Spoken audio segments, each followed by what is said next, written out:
Eh bien, écoute, bonjour Julie Evangelisti. Je suis ravi que tu puisses me recevoir pour la première fois parce que c'est une première pour Anomia en webinar podcast. Donc, on va avoir un enregistrement à distance, mais qui, je suis sûr, sera de grande qualité. Bonjour Julie Evangelisti. Bonjour Valentin et merci pour cette invitation. Eh bien, avec grand plaisir. Donc déjà, j'aimerais bien savoir un petit peu qui tu es. Est-ce que tu pourrais te présenter, s'il te plaît? Alors avant ça, je voudrais d'abord te féliciter pour une chose. Je voulais te dire que jeune avocate, stagiaire, étudiante, j'aurais adoré avoir un média comme ça. Avoir ce type d'informations, connaître le parcours des gens, connaître un peu les atmosphères dans les cabinets, c'est super précieux, super rare, super utile pour les jeunes et même pour les moins jeunes. Et rien que pour ça, bravo. Eh ben, merci beaucoup, c'est super gentil. Je ne savais pas du tout, c'était pas du tout préparé. Mais en tout cas, je te remercie, ça nous fait grand plaisir et on a beaucoup de messages en ce sens, c'est super chouette. Et maintenant, on est Ouais, là, c'est pas top. pour parler de moi et pas pour me vanter, mais pour parler uniquement de toi.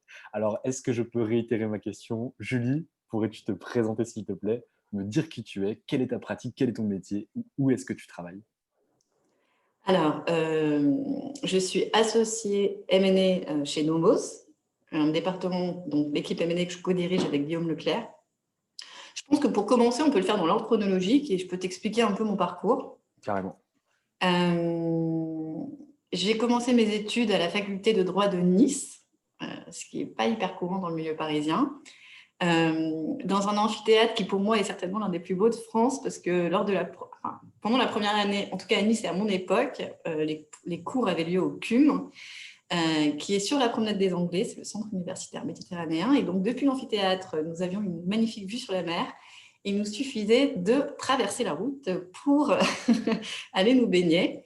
Donc, le taux de réussite n'était pas exceptionnel, mais comme souvent en première année, bon, j'ai quand même réussi à passer ma première problème. J'ai continué mes études à Nice en ayant conscience très tôt qu'il fallait que je travaille beaucoup parce que très tôt, j'ai voulu partir de Nice et ne pas exercer à Nice. Et j'ai fait un DJCE à Montpellier. Petite parenthèse, j'ai fait des stages très tôt, dès la deuxième année. Et je pense que c'est... Alors, à l'époque, c'était assez commun aussi, mais ça l'est encore plus aujourd'hui.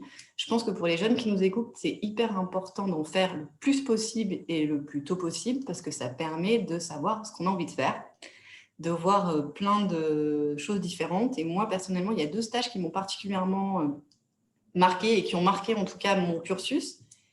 Le premier, j'étais en deuxième année, c'était dans un cabinet d'avocats cannois. Et l'avocat, mon maître de stage, qui faisait du contentieux, beaucoup de procédures collectives et qui était un avocat généraliste, hein, clairement, s'intéressait à tout, était hyper ouvert d'esprit, était très charismatique et m'a dit un jour, écoute, si tu veux faire du droit des affaires, le truc vraiment sexy, glamour et le truc qui fonctionne en ce moment, c'est le droit des affaires à Paris dans les cabinets anglo-saxons, ou en tout cas dans quelques cabinets d'affaires parisiens, mais il faut savoir parler anglais, il faut avoir une double formation. C'était en province, hein, c'était à Cannes. Hein. Alors moi, j'y connaissais rien, mais ça m'avait l'air super. J'ai eu tout de suite des étoiles dans mes yeux. Je me suis dit, je veux faire ça. Et donc très tôt, malgré ma fac de province, et voilà, j'étais très orientée. C'était mon but, quoi. Et ensuite, j'ai commencé à faire des stages à Paris. Et l'autre stage qui m'a beaucoup orientée, c'est pour ça que c'est important de parler des stages parce que finalement, c'est quand même souvent déterminant pour ceux qui en ont fait pas mal.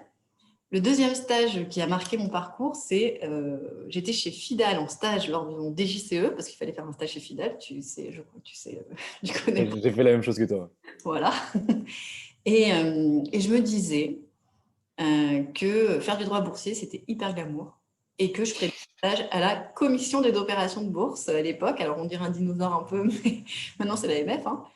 Et j'avais envoyé un CV, une lettre de motivation, je n'avais pas de nouvelles et je savais qu'on était très nombreux à postuler.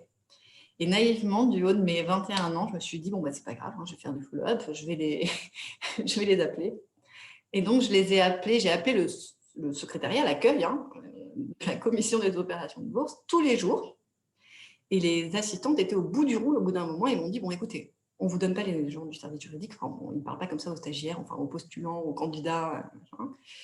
Et il y en a une au bout d'une semaine ou 10 jours qui m'a dit, bon, appelez après 20h30. c'est la directrice juridique qui répondra. Et là, j'ai eu un choc parce que je me suis dit, carrément, la directrice juridique, c'était peut-être pas la personne qui voulait parler pour mon stage.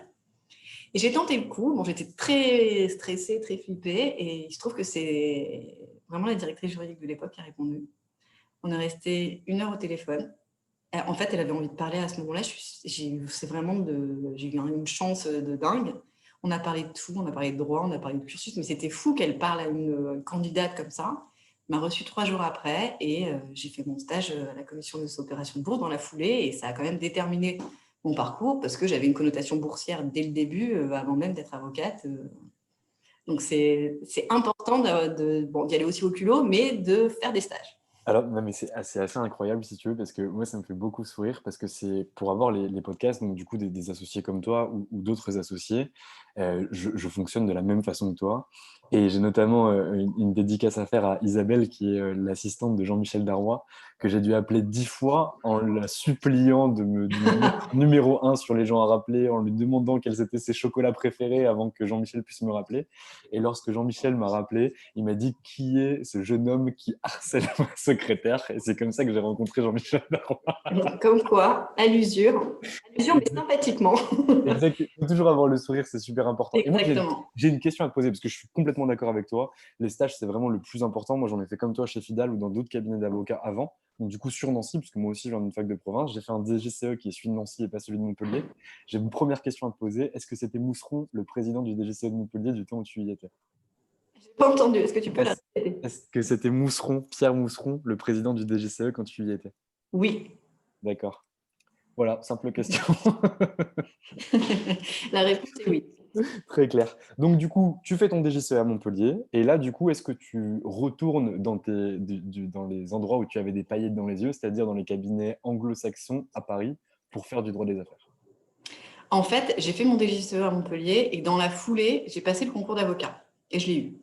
Donc, je me suis retrouvée avec le CRFPA à 21 ans, j'avais un an d'avance et il se trouve que c'était la crise et que donc j'en ai profité pour faire des stages, mais j'en ai profité aussi pour postuler un LLM, King's College. Donc, j'ai fait des stages chez Mayer Brown, j'ai fait des stages chez Sherman Sterling en marché de capitaux où j'ai travaillé nuit et jour et j'ai vu pas mal de prospectus et je suis partie en LLM. Et le LLM a été une super expérience, là aussi, pour les plus jeunes qui nous écoutent. Je le recommande vraiment parce que humainement, c'est super. On se fait un réseau, une famille, on va dire, en tout cas un réseau de confrères et de consoeurs étrangères qu'on garde souvent longtemps. Encore maintenant, moi, je travaille avec des ex-LLM. Ça permet d'être à l'aise en anglais, évidemment, et de voir un autre système que le nôtre, puisqu'ils sont beaucoup plus proactifs en cours. Les gens participent beaucoup plus. Ça n'a rien à voir avec la fac de droit française. Et donc, c'était hyper intéressant. Enfin, vraiment, j'ai adoré ce LLM. Et à l'issue, même avant la fin du LLM, j'ai fait une job fair et j'ai été recrutée par Linklater. Très clair. J'ai embauché avant la fin de mon LLM. J'ai commencé chez Linklater dans la foulée, au bureau de Paris. Très clair. Ouais, donc, c'était ma question. Et donc, du coup, dans quel département? Alors, c'est très drôle parce que lors de mes entretiens chez Linklater d'embauche, l'heure de cette job fair, j'expliquais, du haut de mes 24 ans, que le prospectus et le marché de capitaux, c'est bon, j'avais donné.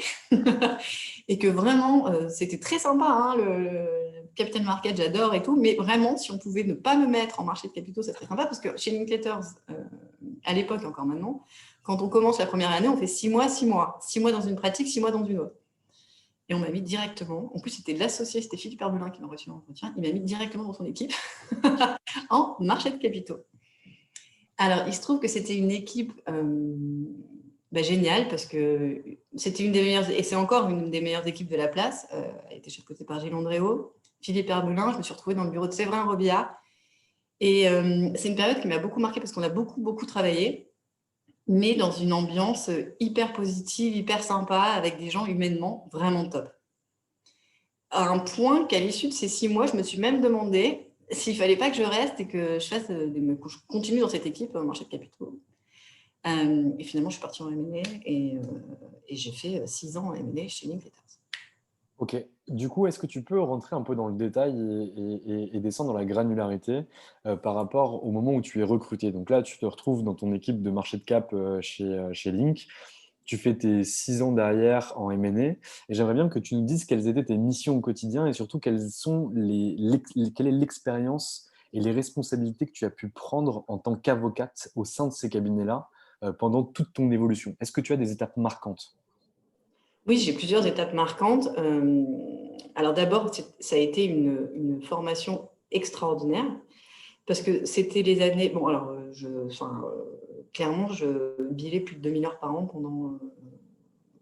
à cette époque-là, hein, avec enfants et sans enfants, hein, d'ailleurs. Est-ce que tu peux donner un peu la comparaison ou en tout cas nous dire ce que ça représente 2000 heures par an de facturation? Alors, 2000 heures par an, ça veut dire qu'on travaille quasi tous les soirs, très, très, très, très souvent les week-ends, tous les jours fériés, bien sûr, et souvent pendant ses vacances. Très clair. Qu'on arrive à un état de fatigue assez avancé, mais qu'on est boosté par l'adrénaline. Moi, quand j'ai commencé chez Linklaters, j'étais rattachée à l'équipe, la personne avec qui je travaillais le plus, c'était Thierry Riguet, qui était un disciple de Thierry Vassonne. Donc, on faisait beaucoup de boursiers, droit et sociétés cotées. J'ai fait beaucoup de deals cross-border. Et Thierry avait une particularité. Alors, je ne dirais pas qu'il était pédagogue, mais très vite, il m'a responsabilisée. Et, et il m'a mis sous le feu des projecteurs assez rapidement. Alors, il était du genre, par exemple, à 2-3 heures du matin, en pleine réflexion sur un mémo où il m'a fait des commentaires à l'époque à l'écrit. Hein. Il était du genre à mettre un bof sur le paragraphe, sur le côté que j'avais rédigé. Et là, à 2 heures du matin, il fallait se questionner. Bof. Alors, qu'est-ce que ça peut bien vouloir dire? Il veut dire qu'il faut que je reformule complètement, qu'il y a un truc qui ne lui a pas plu. Bof. Voilà. Ou, écoute, je te fais confiance. Tu peux l'envoyer. Ah bon? Voilà. Donc, par exemple, des choses comme ça, c'était des dossiers. Très vite, on a été… j'ai l'impression que c'est une génération parce que j'imagine que c'est quand même encore un peu comme ça dans les cabinets, mais je trouve qu'il y a quand même eu un avant et après la crise des subprimes. Moi, quand j'ai commencé, c'était avant, c'était en 2005. Les jeunes tout était fait pour qu'on travaille dans de super conditions. Même si on travaillait beaucoup, il y avait un vrai esprit d'équipe entre collaborateurs. Dans ces cabinets-là, c'est up or out. Donc, soit tu es très bon et tu restes, soit tu n'es pas hyper adapté. Pas forcément parce que tu n'es pas bon, mais juste parce que ça ne fonctionne pas pour toi. Et dans ce cas-là, il faut sortir. Ils te font clairement sortir. Et donc, oui, tu es entouré de gens qui sont quand même assez bons techniquement. Un vrai esprit d'équipe et c'était une période très, très intéressante.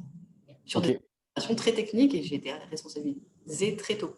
Et donc, quand tu arrives donc, sur ta pratique M&A, donc du coup sur laquelle tu restes plus longtemps et sur laquelle tu es encore aujourd'hui, même si tu es dans un autre cabinet d'avocats, tu restes 6 ans sur cette équipe. Est-ce qu'il y a un changement d'activité à l'intérieur du département dans lequel tu es? Je me suis mal exprimé, pardon, je reformule immédiatement.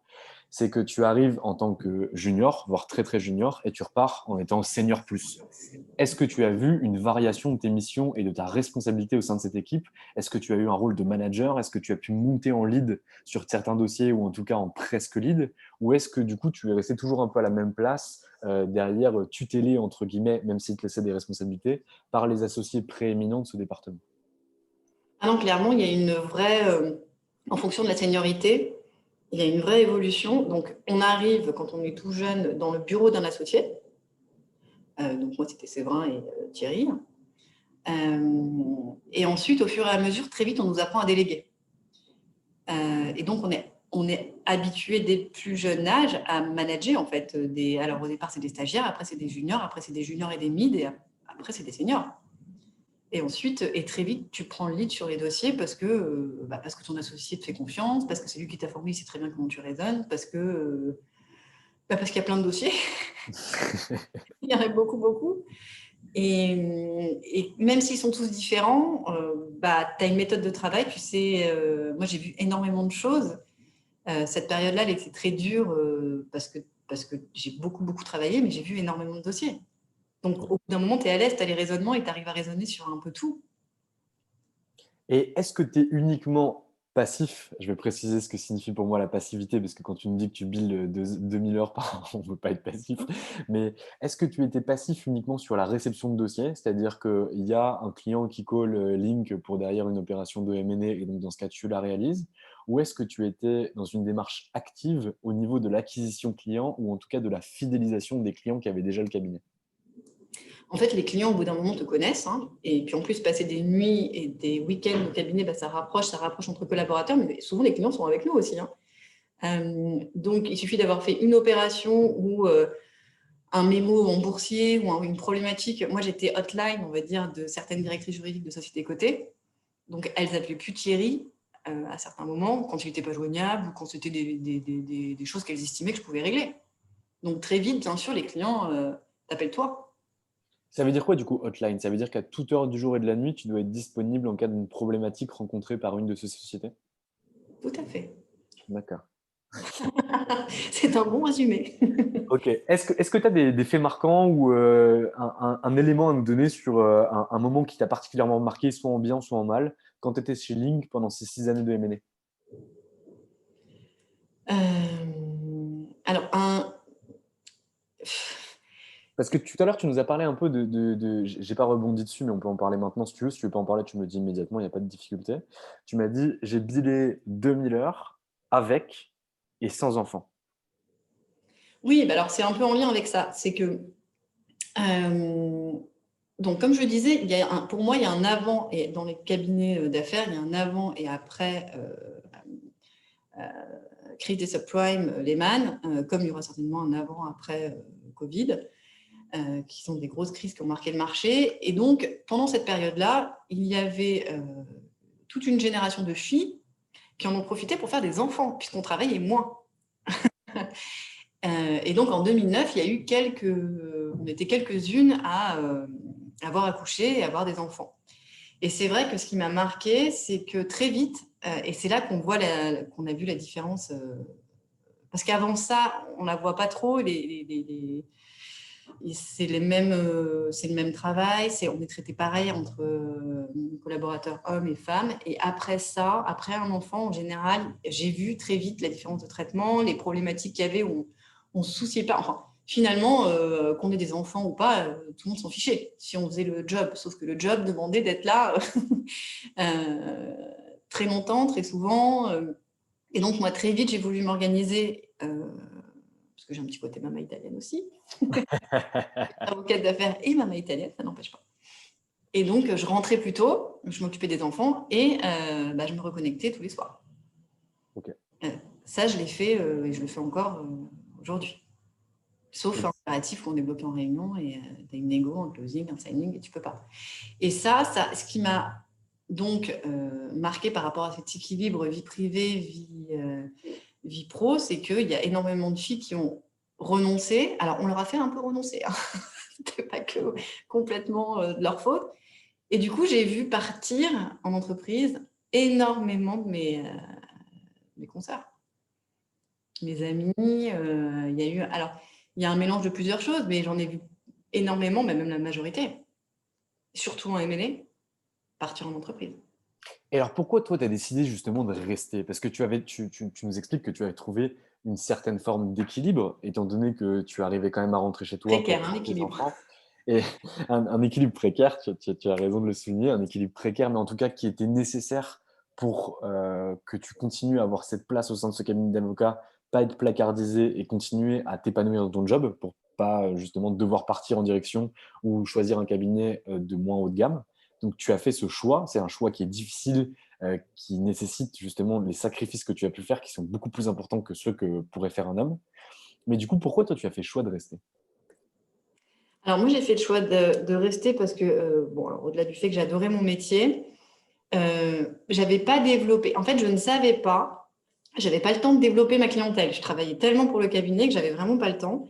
Et j'avais bien compris que dans ce type de structure, en tout cas, il n'y avait pas de femme associée equity. J'avais aucun modèle. Et ceux qui étaient associés à cette époque-là, c'est des associés qu'on appelle les services partners. Il y avait très peu de, en tout cas en femmes, voilà, il n'y avait pas de femmes equity. Il n'y avait pas de rainmaker femme. Et je me suis Alors, je ne prétends pas du tout être rainmaker, mais je me suis posé la question si j'avais une capacité à développer moi-même ma clientèle, parce que j'aimais bien les rapports humains, que commercialement, je pensais que j'étais pas si mal. Et finalement, j'avais jamais eu cette opportunité. Enfin, j'avais l'opportunité de développer des clients existants du cabinet, mais j'avais pas eu l'opportunité de développer ma propre clientèle. Et puis, c'était le moment où justement je montais en seniorité, et donc mes contacts commençaient aussi à monter en seniorité en entreprise. J'avais envie de changer d'air, j'avais compris qu'ils n'associeraient pas de femmes. Et donc, j'ai voulu changer de cabinet et je suis partie. Ok, ça se fait difficilement ça, au bout de 6 ans, on part, on est quand même bien installé. En M&A chez Linklaters, qui est quand même un beau cabinet de place. Derrière, comment ça se passe ce processus de changement? Quels sont les cabinets que tu targetes et quelles sont tes conditions pour partir? Alors, j'ai été chassée, clairement. Mes conditions, c'était d'avoir un environnement différent. C'est-à-dire que je ne voulais pas aller chez Fresh Sud ou Clifford. Je voulais quelque chose de différent pour justement avoir de nouveaux horizons. Mais moi, très jeune, j'ai fait 12 ans au cabinet anglo-saxon. Et déjà étudiante, je n'avais pas envie d'aller dans un cabinet français parce que j'avais envie de rester dans une ambiance multiculturelle, quand même ouverte d'esprit, un peu anglo-saxonne, et j'avais pas envie de faire 4 courbettes à mon senior partner ou managing partner pour pouvoir lui parler. Puis j'avais quand même entendu pas dire que c'était encore plus cloisonné, encore plus paternaliste et dans les cabinets français, et j'avais donc vraiment pas envie d'aller dans le cabinet français. C'est des clichés, hein.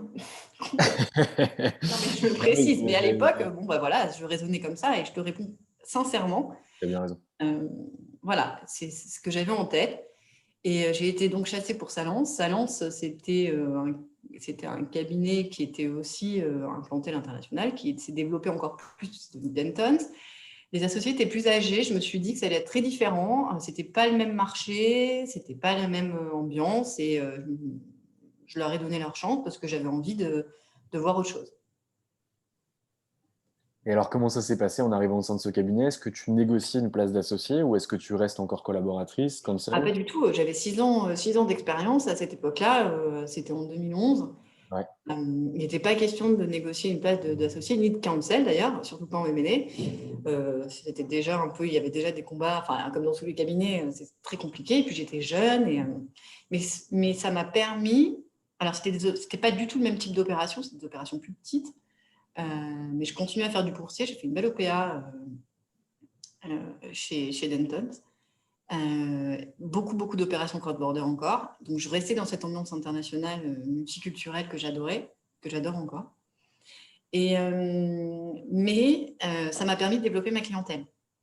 Parce qu'il y avait je travaillais moins. Et donc, j'ai pu commencer, mes contacts ont commencé à me donner des dossiers en direct, les bureaux étrangers ont commencé à me donner des dossiers. Et j'ai pu développer une clientèle comme ça et avoir mon propre chiffre assez rapidement. Donc là, ça veut dire finalement que tu changes de prisme. Ton métier, qui était un métier de développeur interne ou de cross-selling Exécutant. interne au cabinet d'avocats, alors d'exécutant et J'étais d'opérationnel. pas là. Ouais.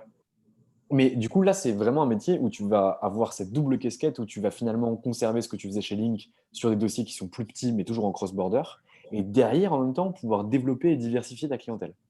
Oui. Ok. Et ça, du coup, est-ce que ça te plaît? Est-ce que tu es formé pour faire ça ou c'est vraiment ton instinct naturel de bonne commerciale avec un bon relationnel qui va te permettre de le faire? Alors non, on n'est absolument pas formé pour faire ça. C'est purement, chez tout le monde, hein, chez tous les avocats, c'est purement instinctif. Donc ceux qui fonctionnent commercialement, c'est grâce à eux-mêmes, il n'y a pas de formation. Alors après, quand on a un mentor ou quand on a justement un associé qui est un rainmaker, ça aide. Moi, j'avais pas de modèle, voilà. Et puis j'avais envie de faire mon truc à moi aussi. Et c'est très drôle parce que souvent on dit que vos clients vous ressemblent.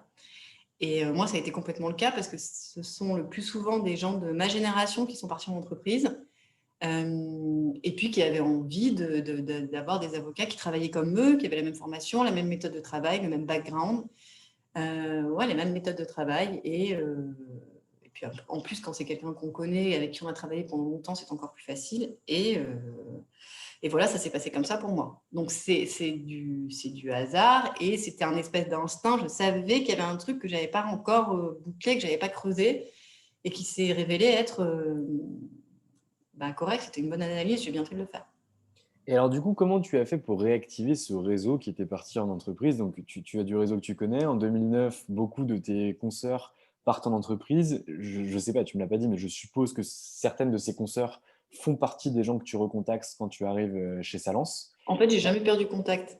Ok, d'accord. Donc, du C'est coup, des amis, hein. Enfin, c'est des gens qui sont, c'est des gens de ma génération avec qui j'ai travaillé ou sur des dossiers ou en cabinet que j'ai eu en face, qui sont dans mon environnement. Et, euh, et encore une fois, c'est un métier qui est tellement dur que ça rapproche. Enfin voilà, des opérations, ça rapproche. On se connaît tous assez bien. On a tous un peu, souvent la même vision d'un dossier. Et donc, voilà, ça marche très bien. très C'est clair. fluide. Ok. Du coup, tu commences à développer ta clientèle. Tu arrives à un développement, enfin un chiffre d'affaires en portefeuille qui est à combien à peu près? Si tu me donnes une fourchette, je ne sais pas si tu peux me donner des chiffres précis, mais en tout cas une fourchette. Je commence à me rapprocher d'un chiffre d'affaires qui pourrait me permettre de devenir associé facilement dans un cabinet euh, français de taille moyenne, on va dire. Ok, donc tu n'es pas loin des 1 million, 1,2 million. Je parle en pur originé. Alors ça, c'est la différence souvent. C'est-à-dire uniquement ce que je génère, pas ce que je traite. Et à l'époque, c'était mon indicateur parce que je voulais vraiment savoir toute seule ce que je pouvais générer en chiffre d'affaires et ce qui me permettait de créer mon cabinet, partir ailleurs, comment me marketer. Les BP, on parle. C'est un sujet un peu tabou parce que c'est très difficile de se projeter sur 3 ans, surtout en M&A parce que c'est du transactionnel et donc la clientèle, c'est très fluctuant. C'est vraiment un peu au doigt mouillé. En vrai, c'est un peu au doigt mouillé quand même parce que tu ne peux pas savoir ce qui va se passer dans l'année. Et l'exercice est difficile. Donc, mais moi, j'ai toujours voulu être honnête avec ça et savoir si clairement je pouvais m'installer, par exemple. Ça a été un sujet pour toi de te dire, ok, est-ce que je pourrais poser ma plaque? Alors, je voulais pas poser ma plaque toute seule. J'ai toujours voulu être être accompagnée. J'ai toujours cru au cabinet. J'ai grandi que dans un cabinet qui était full services et j'ai toujours cru en ça parce que déjà, d'une part, pour ma pratique, j'ai besoin, notamment en due deal, d'autres pratiques. Ensuite, je suis pas une solitaire et j'avais besoin d'avoir d'autres gens On a avec besoin moi. de gens. Ouais, j'avais besoin d'avoir du contact et je trouve que c'est dans ce métier, ce qui est très beau, c'est qu'on peut échanger. On arrive dans un alors en ce moment, c'est un peu plus compliqué, mais on arrive dans le bureau de l'autre. Voilà, j'ai ça, t'en penses quoi? Je pense ça, moi. Toi, c'est quoi ton avis? Ça, c'est une très belle partie de notre métier. C'est un très bel aspect, cet échange-là. Ouais, non, mais je suis totalement d'accord. Et d'ailleurs, moi, je bossais avec une avocate qui s'appelait Marie Nicolas quand j'étais chez Fidal avant mon DGCE. Et c'est ce que j'aimais beaucoup, c'est qu'elle venait, alors que j'étais que stagiaire, elle venait me voir dans son bureau. Elle avait toujours cette énergie que toi, tu peux avoir. Elle aimait l'échange et j'avais mon mot à dire, même si j'étais que stagiaire, en me demandant, ben voilà, genre, j'hésite entre une caution et une garantie à la première demande. Qu'est-ce que tu mettrais en place? Qu'est-ce que tu ferais? Pour quel intérêt économique? Qu'est-ce qu'on va chercher derrière? Et c'est cet échange-là. Bon, alors toi, tu le fais à beaucoup plus haut niveau que ce que je pouvais faire à l'époque. Mais c'est cet échange-là, je trouve, qui était vraiment beau dans cette profession. Ouais, c'est des échanges quand même. Il n'y a pas de niveau. Ce qui est super, c'est voilà, c'est d'échanger et de voir la vie de l'autre qui peut être complètement opposée. Je suis tout à fait d'accord. Donc là, tu restes combien de temps dans ce cabinet chez Salence avant qu'il explose? 6 ans, Tu pars au moment du split ou pas? j'ai refait 6 ans Ouais. et c'était très différent. Ton premier cabinet, il te marque toujours à vie, je crois. Enfin, voilà, moi j'ai une affection particulière pour Linklaters, j'ai gardé contact encore avec énormément de gens là-bas. Et voilà, la deuxième expérience, elle est un peu différente souvent. Moi, encore une fois, elle a été plus pragmatique parce qu'elle m'a permis de développer ma clientèle et je suis arrivée aussi assez rapidement à la conclusion qu'il fallait soit que je crée ma propre structure avec des gens comme moi, soit que je parte ailleurs, vers de nouvelles aventures. Déjà, comment tu te dis que tu pars? Est-ce que tu essayes de négocier ton départ? Tu dis, OK, moi je pars sous des conditions. Ou est-ce que tu te dis, quoi qu'il arrive, il faut que je m'en aille? Ah non, quoi qu'il arrive, il fallait que j'en aille. OK, très clair. Et J'avais donc fait là, un cycle, j'avais compris que j'avais plus trop ma place et que voilà. Euh, C'était clairement, fallait que, enfin, c'était, je l'avais, pour moi, c'était assez net. très clair. Et à ce moment-là, 12 ans d'expérience. en cabinet anglo-saxon. Donc là, ce qui devient vraiment très, très intéressant, un profil très recherché. Pardon ? Un profil, du coup, qui devient extrêmement recherché. Oui, mais aussi, enfin, c'était pour te dire que j'avais fait un peu le tour de la question. Enfin, je connaissais quand même bien maintenant, à ce stade-là, les atmosphères, les fonctionnements, la politique, même si les deux étaient très différents des cabinets anglo-saxons. Très clair. Et donc là, est-ce que tu peux nous expliquer comment ça s'est passé? Parce que pour aller de Link à Salence, tu te fais chasser. Est-ce qu'une nouvelle fois, tu te fais chasser? Alors, à ce moment-là, j'étais en train de réfléchir à donc monter ma structure avec des copains et des copines, hein, plus précisément, qui étaient comme moi, qui eux aussi avaient un peu fait le tour des cabinets anglo-saxons, qui avaient la même vision, mais on était un peu décalés et ça n'avançait pas. C'est des choses qui, soit elles se font sur le moment précis, et c'est fluide, et voilà, il y a une alchimie et tout se fait, et ça se fait rapidement. Soit ça se fait pas parce qu'il y a des petits trucs qui bloquent, il y a des questionnements, machin, et dans ce cas-là, je pense qu'il faut pas y aller. Alors moi, ça s'est pas vraiment fait comme ça, c'est que très vite, j'ai été chassée pour Nomos.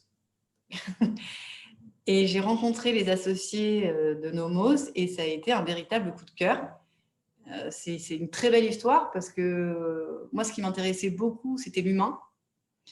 J'avais vraiment besoin d'être avec des gens à qui je pouvais faire confiance, qui étaient bienveillants, qui étaient bons techniquement, mais avec une ambiance sympathique, qui était dynamique, mais agile. Enfin, bref, c'est par hasard, mais on s'est trouvés. Et il s'est trouvé qu'il y avait énormément de choses qui m'ont attirée très vite dans cette structure. Et parmi ces choses-là, il y a évidemment le côté entrepreneurial. Le côté agilité, on est moins nombreux, donc on est beaucoup. S'il y en a un qui a une idée, on peut commencer à essayer de la développer. On essaye en tout cas, ça marche pas, on en parle, on est moins d'associés aussi. Donc on communique beaucoup plus facilement. Il y a une très très bonne ambiance.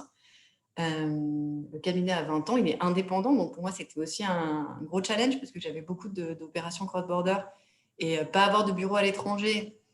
Quelque part, c'était une liberté, ça me permettait de choisir mes confrères à l'étranger. J'ai toujours un petit réseau. Je sais exactement en fonction des opérations qui je peux aller, en fonction des fees aussi, en fonction de la taille de l'opération, en fonction du pays, qui je peux aller voir. Et j'ai cette liberté. On ne m'impose pas le bureau de Budapest ou de Londres. Et encore une fois, pour moi, ce qui a primé, c'était ce côté agile, humain, bienveillant, avec des gens vraiment top humainement, quoi. Tout en étant excellent techniquement. Mais c'est trop cool parce que Voilà. C'est j'aime. pas pour être politiquement correct et pour décrire le paradis sur Terre, mais je le pense vraiment. Non, mais je pense que en plus, quand tu le dis, si tu veux, ça se voit. C'est-à-dire que ça sent je vais dire que ça pue la franchise, mais oui, ça sent la franchise. Tu le dis avec beaucoup d'amour pour ton cabinet d'avocat. Si je peux aller, le mot est un peu fort, mais c'est un peu ça. Parce que tu aimes ta profession, tu aimes ce que tu fais aujourd'hui et tu le rends. Et je trouve que, enfin, on a tous envie de travailler dans des univers comme ça, où finalement les gens se respectent, les gens s'aiment, on peut travailler dans de bonnes relations, même si le métier est complexe, parce il demande, enfin, il y a de la pression, il y a la pression du chiffre, il y a la pression des clients derrière. Mais avoir cette alchimie entre les forces humaines qui travaillent à l'intérieur d'un cabinet, c'est juste incroyable. Et franchement, trop cool que tu aies trouvé ça chez Nomos. Mais est-ce que tu peux nous raconter un petit peu les départements qui étaient existants? Quel challenge entrepreneurial, justement, on va te donner? Ou tu vas prendre, plutôt? Alors, la particularité de Nomos, alors il y en a certains autres sur le marché, mais pas tant que ça, c'est que c'est un cabinet dans lequel on a développé donc 5 pratiques qui a 20 ans. 5 pratiques du droit des affaires, donc du droit économique, droit de la concurrence, de l'IP-IT, droit social, droit fiscal, et nous, M&A corporate. Et la particularité, c'est que chaque département, chaque équipe a ses propres clients. Tout le monde ne dépend pas d'une pratique, contrairement à souvent dans les cabinets de cette taille, on dépend du M&A ou du fiscal. Voilà. Là, ce n'est pas le cas. Toutes les équipes font du contentieux et du conseil. Et moi, ce que j'ai... Alors, c'est un cabinet qui est très ouvert et très vite, on s'est orienté. Moi, c'était un de mes... j'y tiens beaucoup. Tout ce qui est legal tech et technologie. parce que je pense que c'est l'avenir, clairement, hein, et qu'on en a besoin. Alors, la signature électronique, on s'y est mis très tôt, par exemple, parce que pour les deals cross-border, déjà à l'époque, on faisait DocuSign, on faisait signer nos clients par voie électronique. Predictis, c'est un truc qui m'a intéressé très tôt, je trouvais ça dingue, mais c'est pas ma pratique, je peux pas m'en servir bien évidemment, c'est plus en droit du travail par exemple, mais voilà, les smart contracts, je m'y intéresse beaucoup, on est en train de regarder, on a plein de trucs dans les tuyaux, et ça, je me souviens que dans les gros cabinets anglo-saxons, il y avait toujours des départements qui développaient ces technologies-là, mais en fait, les jeunes collaborateurs ou les collaborateurs n'étaient pas vraiment au courant que ça existait. Les associés étaient plutôt réfractaires finalement à les mettre en œuvre. Du coup, il y avait plein de richesses, et je pense que c'est encore le cas, mais finalement, il n'y a pas beaucoup de gens qui les utilisent, enfin, ce n'est pas exploité. Nous, forcément, quand on décide de faire un investissement, on investit, donc on regarde comment ça fonctionne, on y va vraiment, et je pense que ces choses-là, j'aurais pu moins facilement les mettre en place, on aurait pu moins facilement les mettre en place dans des grosses structures que dans un cabinet, une trentaine d'avocats où on peut justement profiter de ces outils-là plus facilement, les tester en tout cas, regarder ce qui se passe. Moi, c'est vraiment un sujet qui m'intéresse beaucoup et je pense que le marché est en train de complètement changer, de se développer par rapport à ça. Et il y a encore des gens qui veulent fermer les yeux et ne pas le voir. Il faudrait... Tant mieux, hein, s'il y en a qui ne veulent pas le voir, mais je pense que voilà, c'est vraiment c'est l'avenir. Moi, si tu veux, je suis d'accord avec toi. Je pense qu'il y a beaucoup de choses qui sont intéressantes dans les legal tech aujourd'hui, mais je pense que le cheminement n'est pas le bon. C'est-à-dire qu'aujourd'hui, beaucoup de cabinets d'avocats pensent à l'automatisation et à l'outil avant de penser aux objectifs et aux process à mettre en place. Pour moi, l'outil n'est qu'un pont qui permet de relier un point A à un point B, mais généralement, ce point A et ce point B sont très très mal définis et très très mal compris par les cabinets d'avocats. Et si l'outil... Concrètement, tu peux me donner un exemple concret? Exactement. Je vais te donner un exemple concret. Aujourd'hui, on est mandaté par un avocat, enfin un cabinet d'avocats qui fait plus d'une cinquantaine d'avocats sur le barreau parisien. Aujourd'hui, son objectif, c'est de pouvoir permettre à ses counsels d'axer le business development et de pouvoir justement aller chercher de nouveaux clients pour s'émanciper d'un associé qui est monocéphale pour permettre au département de se développer en chiffre d'affaires. Aujourd'hui, il me dit la solution, c'est de mettre en place un ERP de tracking au milieu, au milieu du cabinet d'avocats pour que les leads puissent rentrer, pour que derrière on puisse tracer ce qui va se mettre en place et qu'on puisse suivre les bonnes informations. Sauf qu'en fait, avant de réaliser tout ça, il faut comprendre pourquoi chaque personne ne se développe pas, pourquoi à l'intérieur de ce cabinet d'avocats, il y a des difficultés à ce niveau-là et que l'associé est le seul à amener du deal. Et derrière, quelles sont les compétences de chacun et qu'est-ce qu'on leur donne comme possibilité et comme bande passante pour se permettre de développer. Ensuite, quelles compétences elles ont et quelles appétences elles ont pour le développement commercial. Et enfin, quel target elles vont aller chercher. À partir du moment où tout ce travail en amont n'a pas été fourni, l'outil qui pourrait être un smart contract, par exemple, pas pour cet exemple-là, mais en l'occurrence, l'outil qui va être un ERP ne va être utile que lorsqu'on aura défini toute cette stratégie en amont, qu'on aura programmé de la bonne façon cet ERP et que cet ERP va être un moyen nécessaire et pertinent pour aller chercher l'objectif qui est le développement de la clientèle pour les consoles du cabinet d'avocats. Et c'est ce raisonnement-là que nous, on applique, et c'est celui-ci qu'on défend avec Anomia, qui est ne vous jetez pas immédiatement sur l'outil, qui peut être un outil d'automatisation, un outil technique, un outil de signature électronique, tant que vous n'avez pas défini vos objectifs, que vous ne savez pas comment aller les chercher, et que derrière, cet outil n'est pas indispensable à la mise en place. Oui, alors ça, je suis complètement d'accord avec toi, mais alors toi, c'est l'aspect consulting, c'est l'aspect consultant. Nous, on avait besoin de signature électronique parce que on a besoin de faire signer à distance. Des smart contracts, un SPA qui sort avec un formulaire, ça fait quand même gagner du temps aussi. Predictis et avoir des avocats en social qui ont l'info en amont. En fait, c'est purement pragmatique. C'est pas tant pour faire de l'acquisition client et pour tant mieux si ça plaît aux clients et si c'est des outils qui nous permettent de gagner du temps et donc de leur faire gagner de l'argent. Mais c'est pas tant.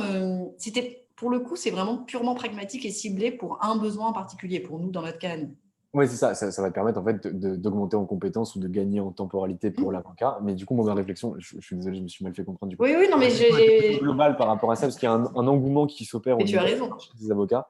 Et moi, si tu veux, ça me dépasse un peu parce qu'il y a des trucs super qui sont faits. Et franchement, on les connaît tous, les acteurs de la legal tech. On est très très proche de Doctrine ou Patron Prédicis. Mais Mais dans les trucs qui sont super, tu peux nous donner des exemples? je peux te donner des exemples, mais je vais faire des jaloux. Moi, je pense qu'il y a beaucoup de logiciels d'automatisation contractuelle qui sont très bien, dont on pourra parler a posteriori. Il y a beaucoup de boîtes qui se lancent, qui naissent et qui meurent tous les jours par rapport à la mise en relation entre avocats et clients. Donc ça, c'est pas destiné à des cabinets comme Nomos, mais plutôt des avocats individuels ou des collaborateurs qui veulent constituer leurs Et on clients. est démarché beaucoup par des boîtes comme ça.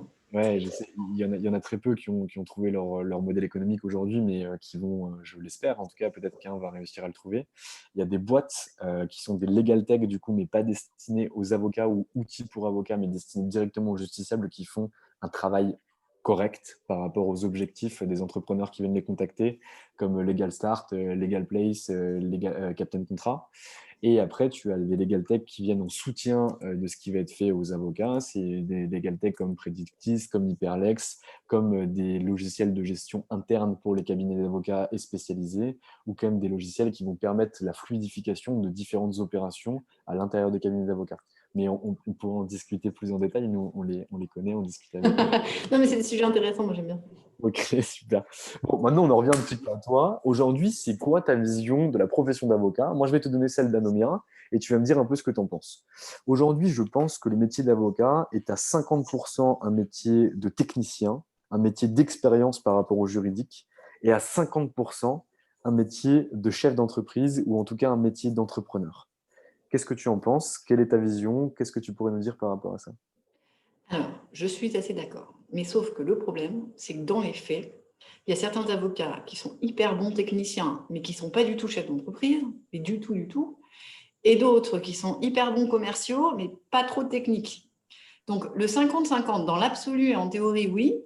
Mais au final, dans la vraie vie, c'est compliqué à. Alors, bien sûr, pour un avocat qui a son compte, bon, lui, il n'a pas le choix. Euh, voilà. Mais dans des plus grosses structures, on trouvera quand même toujours encore des avocats qui sont techniques et on est très content qu'ils soient là pour traiter et développer nos clients. Et on aura toujours des gens qui sont. C'est pas une majorité, malheureusement. J'espère que dans les prochaines générations, ça changera un peu. Qui sont intéressés par cet aspect entrepreneurial et qui aiment faire aussi, parce que c'est aussi ça, être associé, c'est faire du RH, c'est faire du marketing, c'est faire de la stratégie, c'est gérer les finances, c'est faire du commercial. Alors moi, ça m'a toujours beaucoup plu et je trouve que c'est aussi toute la beauté, la richesse de ce métier, de faire que du technique. Il y a un petit côté, on loupe un petit volet, mais il y a des gens qui sont pas faits pour ça et qui n'ont pas envie de faire ça et qui sont pas bons pour ça et qu'on ne peut pas forcer à faire ça. Voilà. Et effectivement, dans l'absolu, l'avocat idéal 2020, il a toutes ces casquettes-là et il sait s'en servir. Ok, je te donne une hypothèse et tu me dis ce que tu en penses. Nous, alors, moi, du coup, je fais partie d'un collectif qui s'appelle le collectif Droit comme un H, et du coup, on va pouvoir faire un parallèle avec ça. Stéphane Baller, qui a créé ce collectif avec Mathieu Juglar, œuvre pour qu'il y ait plus de personnes handicapées au sein des cabinets d'avocats, mais on va oublier le volet handicapé pour que je puisse te donner ma théorie par rapport à ça. Je suis d'accord avec toi, je pense qu'il y a des avocats qui sont des purs techniciens. Tu prends un mec comme Daniel Gutmann, c'est une référence en droit fiscal. Je ne l'ai jamais vu en relation client, je ne le connais pas, je ne peux pas savoir si oui ou non il est bon, mais au vu de ce qu'il arrive à pondre et à la qualité de ce qu'il peut donner, il doit passer énormément de temps sur la technique. Est-ce que dans les cabinets d'avocats ou dans un cabinet d'avocats comme Nomos, comme Salance ou comme Linklaters, est-ce qu'il a déjà été pensé des modes d'organisation où des avocats vont travailler en binôme avec un développeur, entrepreneur, avocat qui va avoir toute la phase de gestion de la clientèle, d'acquisition de nouveaux clients, de upselling par rapport aux clients existants, de cross-selling par rapport aux autres départements du cabinet d'avocats, et un avocat qui serait derrière plutôt en bac, beaucoup plus technique et un travail de connivence ou en tout cas de complicité, de complémentarité qui pourrait exister entre ces avocats-là. Est-ce qu'il y a des modes d'organisation comme ça que tu as pu voir au sein des cabinets d'avocats? Et si ce n'est pas le cas, qu'est-ce que tu penserais de ce mode d'organisation? Bon, alors ça nous renvoie à une question piège. qui est le mode de rémunération des associés. Parce que forcément, en fonction du mode de rémunération, ce n'est pas du tout les mêmes alliances en interne et pas du tout les mêmes comportements. Donc ça, je pense que tu es au courant et on n'en parle pas beaucoup non plus. Mais en fonction d'un cabinet qui a un pur It What You Kill ou qui fonctionne qu'avec du lockstep, ça ne sera pas du tout les mêmes comportements. Et dans un cas, tu peux le mettre en place. Dans l'autre cas, ça va être plus compliqué. Parce que l'origination client, elle va être compliquée à déterminer, etc. Après, ce qui est sûr, c'est que dans les cabinets, on n'est pas formé à la stratégie, on n'est pas formé au management, tout ça, on l'apprend sur le tas. Tout le monde barbote un peu dans une espèce de... Non, mais c'est vrai. Ta question, c'est est-ce que c'est structuré clairement et oui, il y a des départements marketing, mais avant qu'un département marketing dise clairement un truc comme ça et que la fille du marketing ne se fasse pas envoyer directement balader, parce que c'est un peu le problème, par le managing partner du cabinet, il faut vraiment qu'elle ait beaucoup de crédibilité et qu'elle arrive à bien développer son sujet. Après, je pense que c'est une très très bonne idée. Non, mais genre, même ça, enfin, on dérive sur un autre sujet du coup qui sont les départements marketing, BD et communication au sein des cabinets d'avocats. Je viens d'écrire un papier qu'on n'a pas encore sorti là sur Anomia parce que moi ça commence à m'énerver. Si tu veux, on voit des gens du BD qui sont compétents dans certains cabinets d'avocats, mais le problème c'est qu'ils n'ont pas la place à leur table. Ils n'ont pas la place à la table des décideurs. Donc en fait, les avocats ou les partenaires de grands cabinets d'avocats, notamment anglo-saxons, parce que c'est plutôt eux qu'on rencontre en ce moment, ne savent même pas ce qu'ils font. Ils disent, mais de toute façon, les mecs, ils quittent à 18h, qu'est-ce qu'ils font exactement? On n'en sait rien. Et en fait, on l'utilise comme des simples supports. Alors que, putain, c'est des postes stratégiques. Donc, derrière, si on ne laisse pas les dimensions et la possibilité de décider, ou en tout cas de proposer quelque chose qui va être entendu et pas simplement écouté, parce que derrière, quoi qu'il arrive, il n'est pas avocat, il ne draine pas de chiffres, c'est pas son taf, ben, en fait, on n'en fera rien de ces départements. Et ces départements, en fait, sont uniquement des postes de coût pour les cabinets d'avocats, alors que ça devrait être des gros postes de profit. Mais c'était tout mon point, Valentin. Et voilà, et je suis d'accord avec toi, mais je suis carrément d'accord avec toi. Mais du coup, pourquoi C'est la alors, question, parce que dans ces départements, dans ces cabinets-là, il y a quand même des énormes moyens pour le marketing, avec des équipes qui sont parfois assez développées. Alors, à une époque, l'idée, c'était d'embaucher des anciens avocats parce qu'on disait qu'ils n'avaient plus de crédibilité par rapport aux gens qui venaient purement du BD et du marketing. C'est quand même... ouais, non, c'est un vrai axe d'amélioration dans ces cabinets-là. Nous, on n'a pas de département marketing. On est trop petits, c'est nous-mêmes qui faisons le marketing. Et je me demande même si parfois, c'est pas plus efficace. je pense que ça l'est, parce qu'en plus, il y a beaucoup moins de process qui vont être mis en place. Derrière, tu n'as pas besoin de rechecker 12 fois et tu n'as pas besoin d'avoir des espèces de comités d'inauguration des chrysanthèmes qui doivent se mettre en place pour décider si oui ou non on poste tel truc ou tel truc. Et très honnêtement, je pense que sur un cabinet C'est de terrible, ils n'ont pas de pouvoir. Aucun pouvoir. Ils ne sont ouais. pas écoutés, ils n'ont pas de pouvoir, c'est des postes très compliqués. Ouais, mais écoute, je suis content qu'on partage le même point de vue par rapport à ça. Bon, Je pense qu'il y a d'autres gens qui connaissent les cabinets anglo-saxons qui diraient l'inverse. Bon, après, si tu ne veux pas avoir la langue de bois, tu peux avoir la langue de bois. Hein, mais bon. non, j'aime pas trop. Bon, aujourd'hui, donc tu es chez Nomos. Moi, j'aimerais bien que tu me parles un petit peu du développement chez Nomos, de ta pratique, de ce que tu fais en ce moment et de tes ambitions au sein de ce cabinet. Je sais que la question est large, elle est longue, elle est multiple, mais je sais que tu auras les moyens d'y répondre. Alors, actuellement, donc, je fais toujours du M&A, du droit des sociétés et du droit des sociétés cotées. On fait actuellement pas mal de restructuration de gros groupes qui détournent parce que du fait de la crise. On fait aussi de l'investissement, on fait un peu de PE en ce moment aussi. On a une équipe de 2 associés, donc je suis associée, je co-dirige le département avec Guillaume Leclerc. On a 4 collaborateurs et une paralégale. On n'a pas vocation tout de suite à se développer en termes de nombre supérieur de collaborateurs. On est bien comme on est là. Au sein du cabinet, c'est différent. Il y a eu des départs récemment d'associés qui étaient fondateurs et donc qui ont vocation à être remplacés par du sang neuf. Donc, il va y avoir des changements et des annonces dans les prochains mois.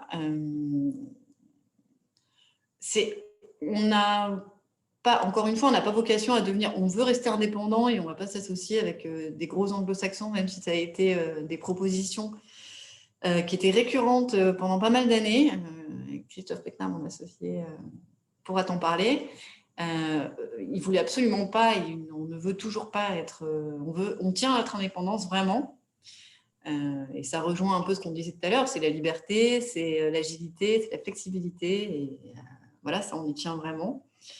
On a un cabinet qui se développe de plus en plus, mais sur un modèle qui est un modèle un peu différent dans le sens où on a des clients qui sont très fidèles, qui sont très variés, parce que ça peut être des très gros groupes internationaux, américains dans le foot, par exemple, des très gros groupes ou dans le streaming, par exemple aussi.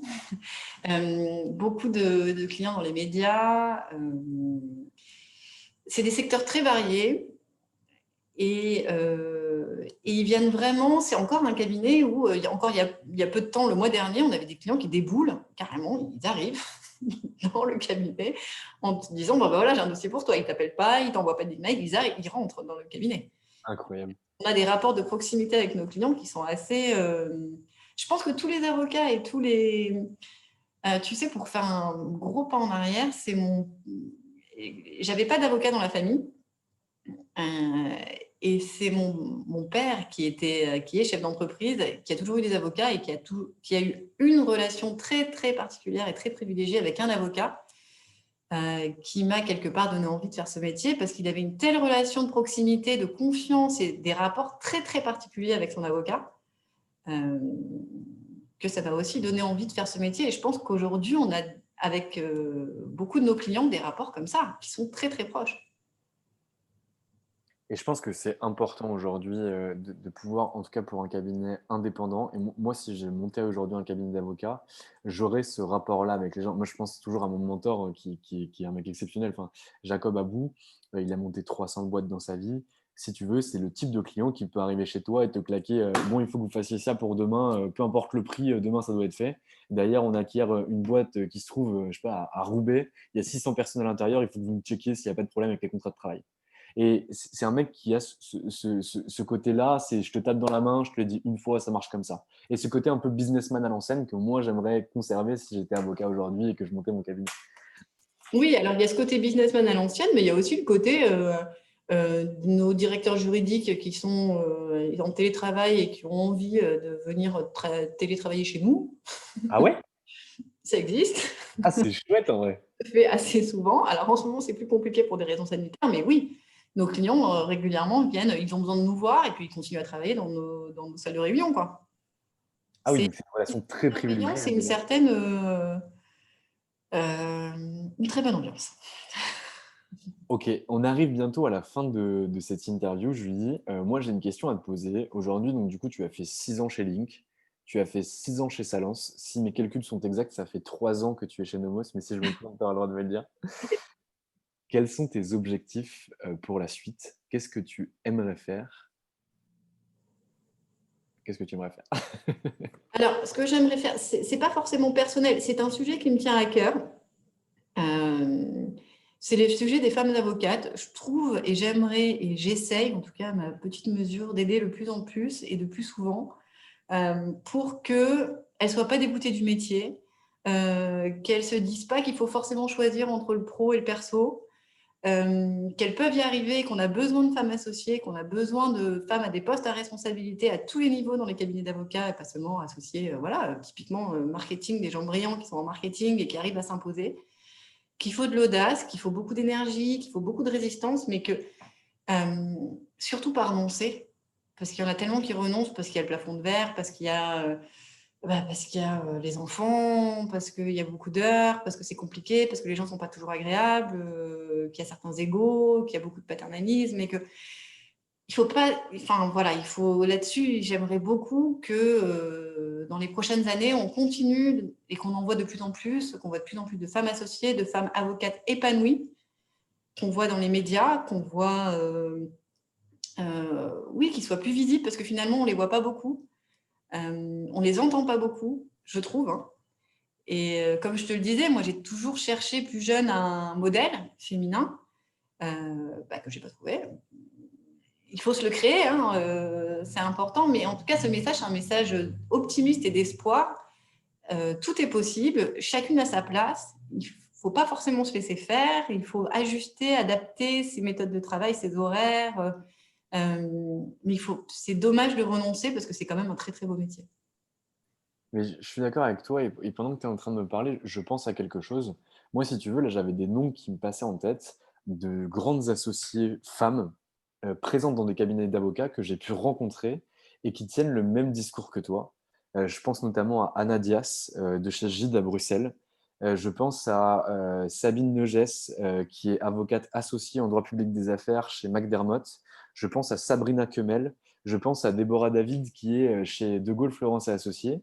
Et du coup, Tu des les as associés. interviewées, elles ont fait des podcasts, tout? Je les ai interviewées ou je les ai rencontrées, j'ai échangé avec elles, elles ont écrit des guides pour Anomia. Et en fait, je trouve ça dommage parce que je trouve ça exceptionnel le message que vous véhiculez, mais vous le véhiculez chacune de façon unique de votre côté, ce qui est déjà super. Mais en fait, ça serait pas mal qu'on puisse en fait juste vous mettre en relation et que peut-être vous puissiez échanger par rapport à ça. Parce que je pense qu'il y a des trucs super à mettre en place. Nous, on est des hommes et je pense qu'aujourd'hui, malheureusement, les hommes n'ont pas leur place dans l'initiation, doivent arriver à posteriori de l'initiation pour justement qu'on puisse travailler ensemble. Parce que je pense qu'il y a, enfin, aujourd'hui, les hommes et les femmes doivent parler pour justement qu'on arrive à faire taire ces Bien inégalités sûr, on n'est pas qui ennemis, permettent. hein. Carrément, exactement. Mais je pense que ça pourrait être super intéressant qu'on puisse vous mettre en relation et je ferai un mail tout à Mais l'heure avec d'ailleurs grand plaisir. Alors, pour le faire. avec grand plaisir, moi, je suis déjà évidemment des réseaux féminins et ça fait Ouais. un moment que j'en pratique quelques-uns qui fonctionnent très bien. Ouais. Mais on a des choses dans les tuyaux, tu en entendras peut-être parler, quand ça sera en place. Mais avec grand plaisir qu'on soit mis en relation et qu'on échange sur ces sujets-là, c'est hyper important et je pense qu'il y a plein de choses à faire pour faire évoluer ce sujet-là. Et surtout qu'on entende des messages un peu positifs, parce qu'on entend souvent des filles qui renoncent, mais pas beaucoup, on n'a pas beaucoup d'exemples de filles de femmes qui sont épanouies, qui sont des avocates qui réussissent et qui sont bien dans leur peau. Voilà. Mais carrément. Et bien, tu sais quoi, on va même peut-être imaginer un webinaire où on va interviewer des femmes associées et pour raconter leur parcours et donner leurs trucs et astuces pour justement permettre de Avec réussir. grand Voilà, plaisir. c'est quoi, je te remercie pour ces inspirations. Je suis une source d'inspiration ce vendredi après-midi. Écoute, Julie, je te remercie vraiment du fond du cœur pour ce témoignage, pour nous avoir raconté ton parcours. Ce À toi, podcast, Valentin, surtout. Ça m'a permis de le faire. bah, écoute, c'est un grand plaisir. Je te souhaite une excellente journée et je suis sûr qu'on se reverra très très vite. Avec plaisir. À bientôt. À bientôt.